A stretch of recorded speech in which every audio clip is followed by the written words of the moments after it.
Vous allez me dire que 1-0, c'est pas suffisant. Vous allez me dire qu'on a fait un mauvais match. Vous allez me dire qu'on aurait pu faire mieux. Oui, vous avez raison. Mais en finalité, on a gagné 1-0. Et d'autant plus que c'était un match sans enjeu. Barcelone face à Cadiz. Cadiz jouait pour la relégation et nous, on jouait pour rien du tout. On est à 11 points du Real Madrid. Atlético Madrid a gagné contre Girone. On ne risque plus rien. Il n'y avait plus rien à gagner. Il n'y avait plus rien à espérer. Tout ce qu'on peut espérer, c'est une qualification pour la Ligue des Champions pour l'année prochaine. Et ça, donc, pour moi, c'est déjà acquis. Donc, il n'était pas question d'aller blesser les joueurs. Il n'était pas question d'aller prendre des risques parce que nous avons un match très important qui nous attend pas plus tard que mardi. Nous allons parler de tout ça ensemble. Jingle. Salut à tous, bienvenue dans cette nouvelle petite vidéo pour débriefer un petit peu le match qui s'est déroulé entre le FC Barcelone et Cadiz. Match qui s'est terminé sur un score de 1-0 en faveur du FC Barcelone, but magnifique de Joao Félix. C'est tout ce qu'il y avait à dire. Au revoir. Non, je rigole. Il n'y a pas grand-chose à dire, sinon que Xavi a eu raison d'avoir donné aux autres joueurs qui ne jouent pas très souvent leur chance. Xavi a fait tourner son équipe et dans un premier temps a laissé reposer les cadres du vestiaire, c'est-à-dire Robert Lewandowski, Rafinha, Lamine Yamal, Pedri, Gundogan, etc. Tous les joueurs qui d'habitude ne sont pas titularisés l'ont été cette fois-ci et c'est très bien, ça leur a permis d'engranger quelques minutes de jeu. Sinon, dans la physionomie du match en lui-même, c'était un match pour moi sans intérêt sur le plan du championnat, puisqu'on sait très bien qu'on ne peut plus rattraper le Real Madrid qui est à 11 points qui a gagné. On sait que Atlético Madrid aussi a gagné. On est quasi qualifié à 99% pour la Ligue des Champions de l'année prochaine. Donc, ça ne servait à rien de prendre des risques inutiles. La seule chose que je vais souligner, c'est la performance de Victor Roque. Victor Roque, il faut s'en inquiéter. Bien que j'ai été parmi ceux qui pensaient que Victor Roque pouvait être l'élément déclencheur qui permettrait au FC Barcelone d'être au niveau qu'il est actuellement, force est de constater que ce n'est pas le cas. Mais pour cela, il y a eu deux raisons. La première raison, c'est qu'il n'a pas assez joué. Il revenait de blessure lorsqu'il est arrivé au FC Barcelone, une blessure terrible qui l'empêchait d'être à 100% de ses capacités. Et lorsqu'il a été mis sur le terrain, à chaque fois, ça a été pour 10 minutes, 15 minutes.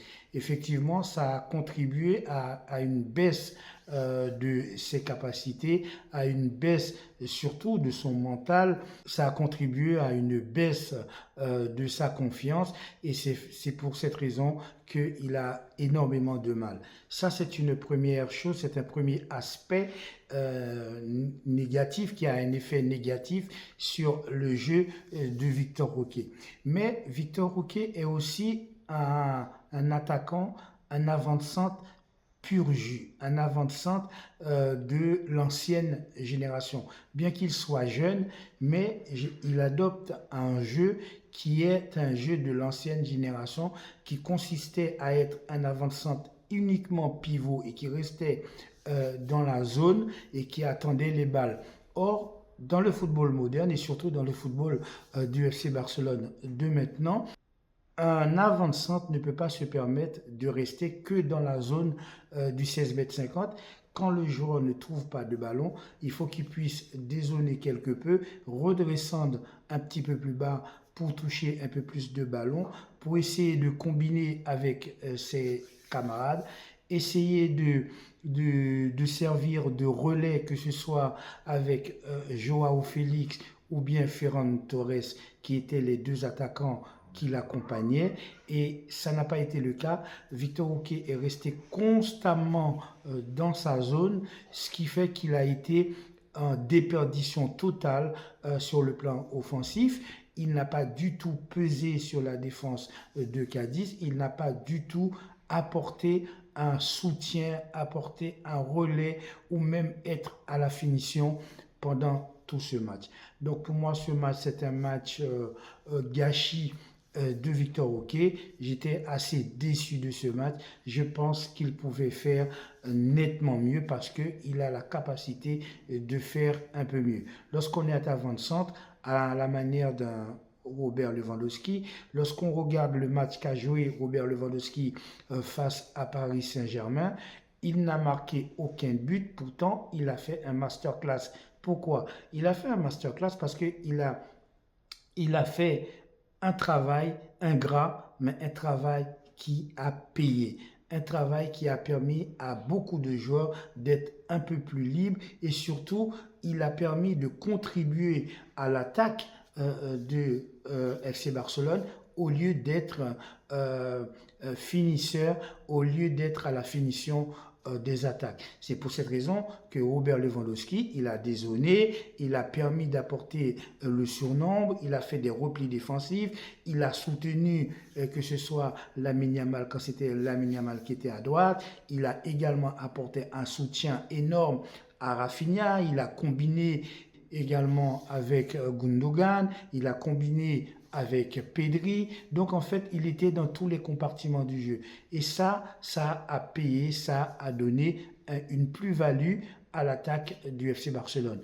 Or, dans ce match face à Cadiz, on voit bien que Victor Roquet, il reste que dans sa zone, un petit peu ce qu'on reproche à Kylian Mbappé lorsqu'il a joué face à nous la dernière fois pour le match aller de la Ligue des Champions. Kylian Mbappé était resté dans sa zone, attend la balle dans ses pieds, ne fait pas de mouvement, ne fait pas de repli défensif, ne fait pas de pressing, etc.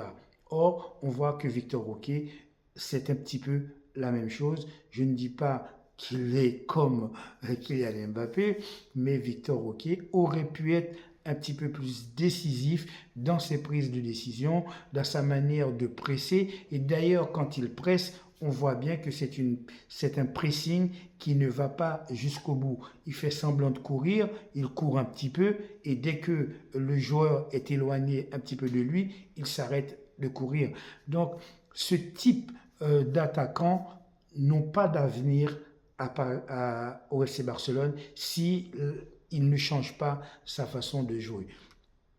À l'époque où FC Barcelone utilisait ces genres d'attaquants, le FC Barcelone pratiquait un autre football. On avait un football qui était placé sur le tiki-taka. On avait un milieu de terrain qui était énorme avec d'un côté Xavi, Iniesta et Busquets. Donc tout le travail passait par le milieu de terrain et en plus de ça, on avait un certain maestro qui s'appelait Lionel Messi qui pouvait voir des joueurs que personne ne voyait, qui pouvait voir des appels que personne ne voyait. Donc ça permettait à des attaquants comme Pedro, comme Alexis Sanchez, comme David Villa, d'être un petit peu plus dans la zone que peut l'être un Robert Lewandowski. Or, Victor Roquet, effectivement, nous n'avons plus cette même équipe avec cette ossature centrale que nous avions avant. On a Pedri, on sait que Pedri, bien qu'il a des qualités monumentales, mais Pedri n'avait pas le même type de jeu que Iniesta. Il s'y rapproche, mais il n'a pas vraiment, rien que sur le plan physique, Pedri est un petit peu plus fragile que pouvait l'être Iniesta ou que pouvait l'être également Xavi. On sait que De Jong a beaucoup de qualités, mais De Jong, ce n'est pas Busquets. Donc effectivement, il faut réadapter sa façon de jouer lorsqu'on joue maintenant attaquant pour le FC Barcelone.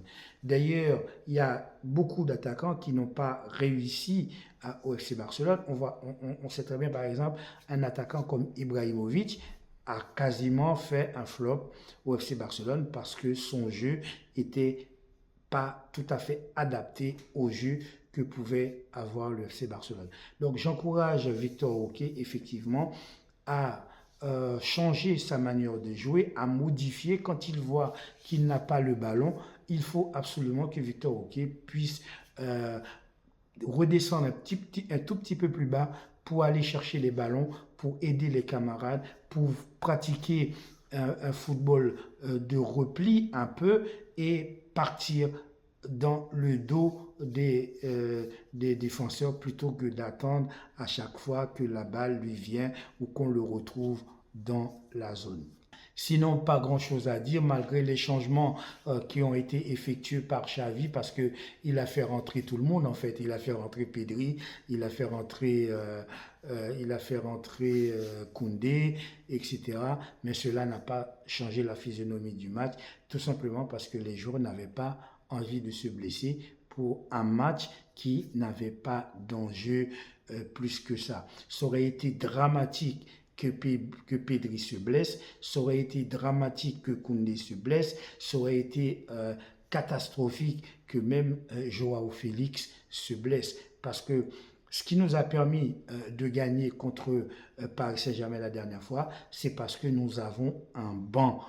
On a gagné une victoire, mais on n'a pas gagné la guerre. Si on pense qu'on est déjà qualifié parce qu'on a gagné Paris Saint-Germain lors du match aller, je pense qu'on se met les doigts dans l'œil. C'est une erreur monumentale. Paris Saint-Germain peut venir chez nous à Montjuic et faire du sale. Il faut rester concentré, il faut rester focus sur notre objectif qui est de battre le Paris Saint-Germain. Pour cela, il faut qu'on aborde ce match comme si on avait été vaincu lors du match aller. À partir de là, on aura l'objectif de gagner ce match. Il faudra attaquer quand il faut attaquer et il faudra mettre le pied sur le ballon. N'ayez pas peur de jouer plus défensif et faire le dos rond et ainsi joue sur des contre-attaques parce que le jeu va être mené par Paris Saint-Germain. C'est eux qui auront besoin de marquer un but. Donc, lorsqu'on veut absolument marquer un but, eh bien, on attaque et souvent on commet des erreurs. Donc, forcément, Paris Saint-Germain va commettre des erreurs. Il faut que le FC Barcelone soit présent, soit là, soit disposé. Dès que Paris Saint-Germain commet une erreur, soit une erreur involontaire, ou une erreur volontaire provoquée par un pressing du FC Barcelone. Donc c'est comme ça qu'il faut aborder ce match et effectivement on ne peut pas aborder le match en pensant qu'on a déjà gagné. Bien sûr, on a une chance de gagner, mais on a aussi une chance de perdre, même si on est en ballottage favorable. Ceci dit, pour moi, ça reste 50-50, même s'il y a une toute petite avance pour nous. Il y a quand même un match de 90 minutes à jouer. Il faut que tout le monde soit à 200% de leurs possibilités. Je pense que Enrique va modifier beaucoup de choses lors du match retour. Il y aura également le retour de Achraf Hakimi. On n'aura pas la possibilité de faire rentrer un Christensen ou un Sergi Roberto en cas de besoin. Donc, il y aura d'autres choses qu'il faudra mettre en place lors de ce match, de cette finale retour de la Ligue des Champions pour les quarts de finale entre le FC Barcelone et le Paris Saint-Germain chez nous à Montjuic. Voilà, c'est tout pour aujourd'hui. N'oubliez pas de liker, de commenter, d'activer la petite cloche de notification pour avoir l'ensemble de mes vidéos. Je vous souhaite de passer une agréable journée. Prenez soin de votre famille, de ceux que vous aimez, de vous-même. Sortez couverts, soyez sages, pas de bêtises. Je vous dis à très bientôt. Ciao.